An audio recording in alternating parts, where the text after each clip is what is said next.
Ah, sweet. Man-made horrors beyond my comprehension. Also, just before we get into this, this is actually part of the plot of Death Stranding. Like this, this is something that they actually do in Death Stranding. A medical journal floats the concept of using brain-dead women as surrogates through whole-body gestational donation. So at least it's being done with consent of the person that owns the body. An entry from the Journal of Theoretical Medicine and Bioethics is prompting outrage from women on social media after theorising that the bodies of vegetative or brain dead female patients could be utilised as whole body gestational surrogates. The article, originally published in November of 2022, also, this is kind of giving me, yeah, this is also kind of like Brave New World vibes as well. That's what this is not.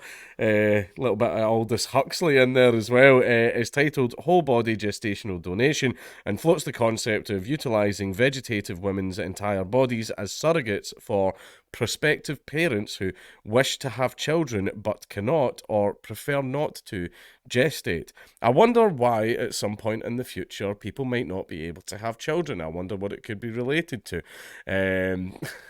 Could it be something to do with the sheer amount of microplastics? Could it be something to do with the fact that the quality of sperm has dropped by more than half since the 60s? Not mine though. My sperm's literally, I literally have top grade sperm.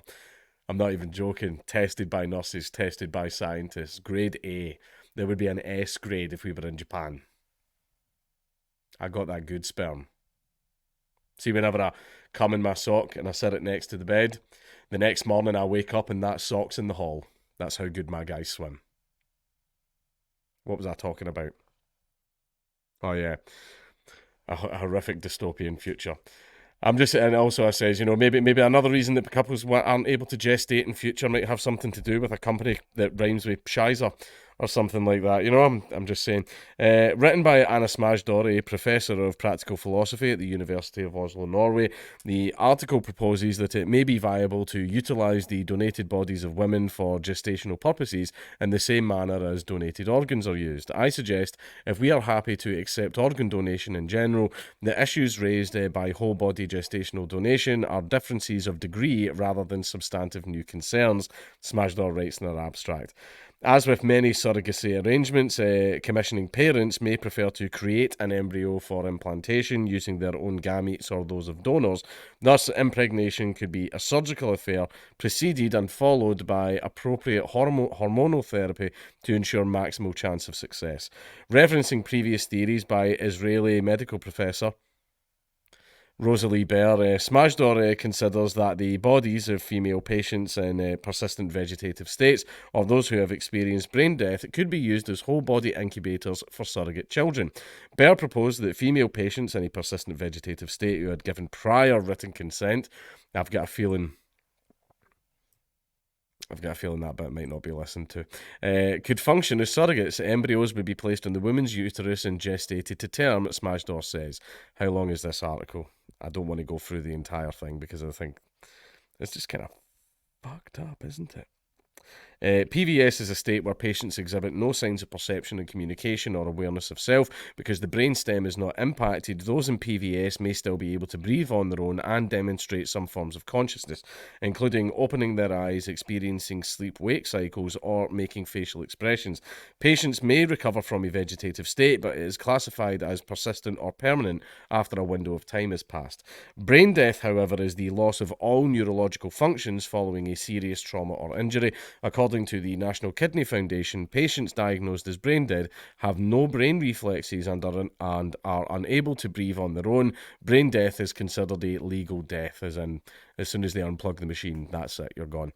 In Smajdor's theory, the women impacted by PVS or brain death would be kept functionally alive. I love how that's in quotes, as long as they are gestating, but she compares this to traditional organ donation. Prolonging ventilation and somatic survival in brain dead patients is undoubtedly a disturbing prospect. Yeah, yeah, it is. If you're keeping them alive because you think there's a certain procedure that you want to try that you think might be able to, wake them up again or repair them and bring them back to life, then okay, that's fine. That's medical treatment to make the person better. But to use them as a fucking breeding farm, No, that's horrific. I'm sorry, that's horrific in my eyes. Whole body gestational donation involves treating the patient's dead body as a means to an end rather than as an end in itself. The patient moves from being the focus of medical concern to being a repository of tissues that can be used to benefit others. The prolongation of the ventilation period exacerbates our awareness of this, she writes.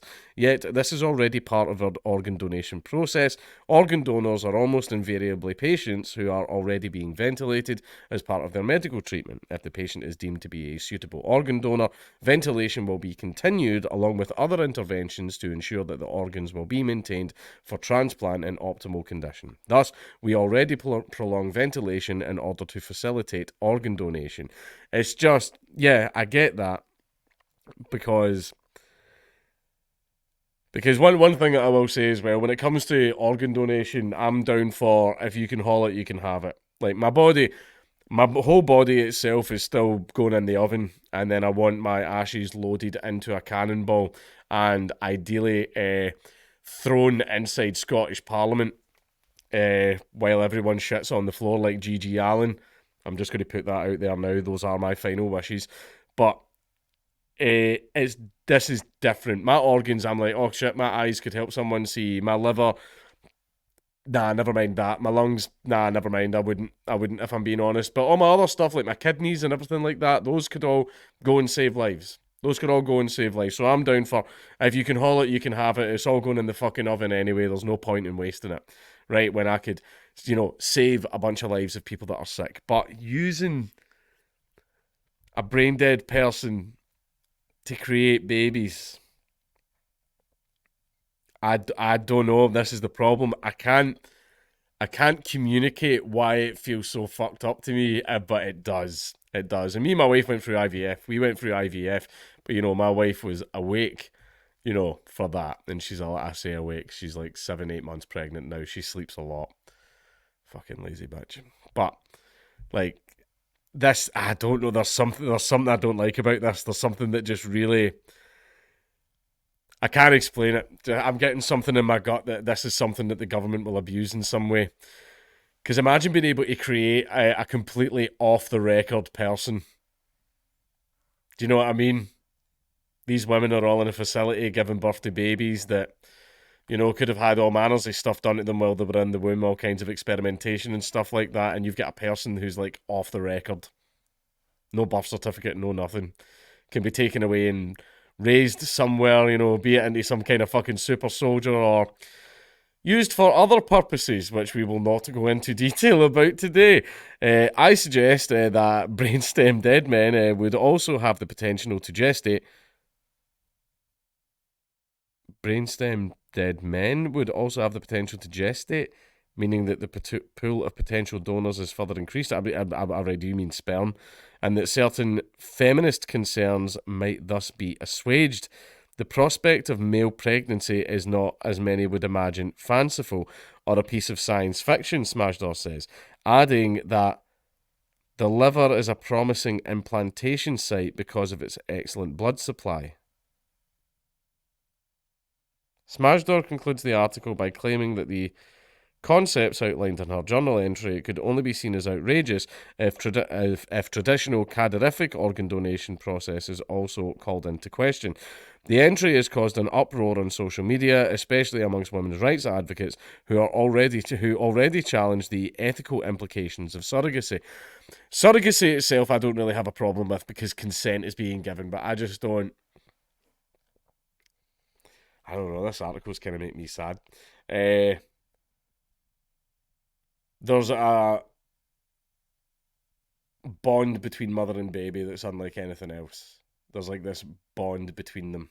And funnily enough, it's spoken about in Death Stranding. One of the things, in case you've seen, Death Stranding, Norman Reedus and the funky fetus, and see how the babies that are attached to the front of people, right? Well, that's called a BB, a bridge baby, right?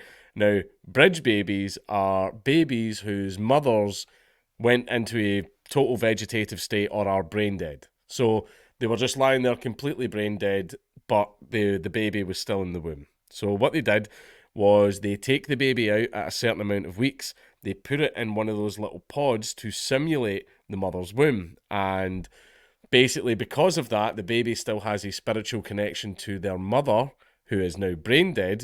Their brain is dead. Their brain is now in the other side, the other place, or the beach, as they call it in the game. And because of that, because the baby has a connection to the mother, who has a connection to the beach, the baby has a connection to the other side. The baby is a bridge baby, which means that anyone that's wearing a bridge baby and has it connected to their own nervous system through whatever technical hoo-ha, they can sense whenever BTs are nearby. BTs, beached things. These are spirits that have crossed over. So they wear these babies and use them to like detect. You know, they've got a connection to the other side, so they can sense things from the other side because humans can't see BTs. So yeah, this is kind of the plot of Death Stranding. It is, and it's also like Aldous. It's also like Aldous Huxley's Brave New World, because in Aldous Huxley's Brave New World, people aren't born; they're made in factories. They're literally made in factories, and they're made, you know, alpha, beta, gamma, delta, and stuff like that. You know, the alpha plus pluses, you know, they're the fucking presidents and top tier scientists and stuff like that. The alphas are things like, you know, CEOs and all that type of thing. And then you've got your betas, who are standard office workers, but management level. And then you've got, you know, etc., etc. And then you've got all the way down to the fucking all the way down to the epsilons and stuff that's like, I lift box. I put box on shelf. And they're engineered to be that stupid, right? I'm just saying, I'm just picturing this factory farm. It's like chicken factory farm of all these pregnant women. And it's just, I don't want to read the article any further because it seems like it's trying to rationalise it. I can't even rationalise why this is fucked up, but I don't think I need to. There's just something like on a guttural animalistic level just not right with this.